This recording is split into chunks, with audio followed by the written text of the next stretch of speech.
messages on the cards, just as time has erased the days that have passed since White Pines disappeared. But I know what is written in each one. The cards were left by me, one for every year since it happened. You see, no one comes here anymore except for me. There is no reason to. There is nothing to see, no ruins to mourn over, no visible remains of what has been lost. People need something tangible to attach their grief to. There is no comfort to be taken from wide open spaces full of nothing. And in a way, it makes things simpler. A secret is much easier to keep safe when there are no signs it ever existed in the first place. The rigid pine trees outside of the barbed wire boundary frown upon me as I hunker down onto all fours, preparing to climb under the fence and head back to the south shore, where my way off the island lies. I notice there is no wind in their branches.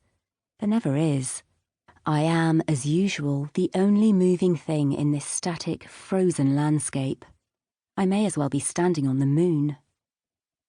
There is a tearing sound. The fence catches my jacket, shreds a long strip of the scarlet material right off. It hangs there, motionless alongside the wilted cards, the colour too bright amongst the faded detritus of grief. It seems brash by comparison, garish, and yet I feel defiant looking at it. The colour should be bright. It is fitting, symbolic, a brightness which proudly shouts that I have not forgotten. It's a small, torn, defiant marker of my remembrance, a tiny red flag challenging the still, dead air. Besides, I never liked this coat much anyway. It belonged to someone else once, someone thankfully long dead. I hadn't liked her very much either.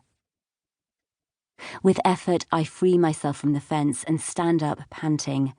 I am not as agile as I once was. I am nearly 50 now, and things in my body don't work as nimbly as they once did. I wonder if prolonged exposure to the echo of White Pines has something to do with a vicious onset of arthritis that twists my body in increasingly cruel ways.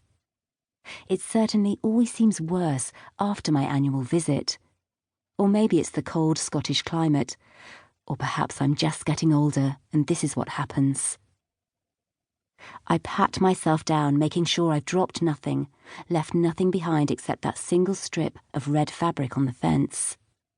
Then, reassured, I take one long, last look at White Pines, as is tradition. The things I have seen here, such terrible, terrible things.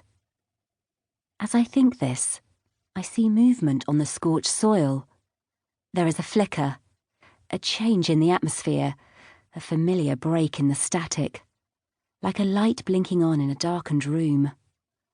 Oh, God. I rub my eyes, wondering if I've imagined the flicker. The air shudders again. I haven't. Something is coming back. The atmosphere breaks one last time, a contraction that gives birth to a shadow. And I see a dark, limping shape headed down the slope towards me. Fear fills my heart. Is it the hunter? It can't be. The hunter is dead. The shape moves in the way that a human moves, only more slowly, with a staggering gait. A small noise escapes my mouth. Not again, I think. I know how this works. It has been years since I've seen it happen, but every time it's the same. The air ripples, a shape moves, and something that once belonged to White Pines returns, momentarily, like a mirage. A building, an item of clothing like a shoe or a glove or a dog, or even a person. They appear, and then before anyone can do anything, they disappear again, blinking out of the world in a matter of seconds, leaving only small flakes of ash in the air, ash which drifts to the floor and then melts like snow. Determination grabs my heart as the figure stumbles across the blasted earth. Maybe this time it will be different. Maybe this time I can save just one of them, one single part of White Pines, before the nothing sucks it out of existence again.